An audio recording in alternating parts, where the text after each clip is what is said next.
DS Savvy, this is Free Spirit. Gonna do a quick after-coding video. We need shaft zigs.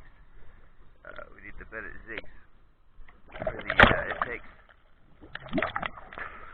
And some R5s on the trim tabs. The bow thruster and stern thruster zigs look good.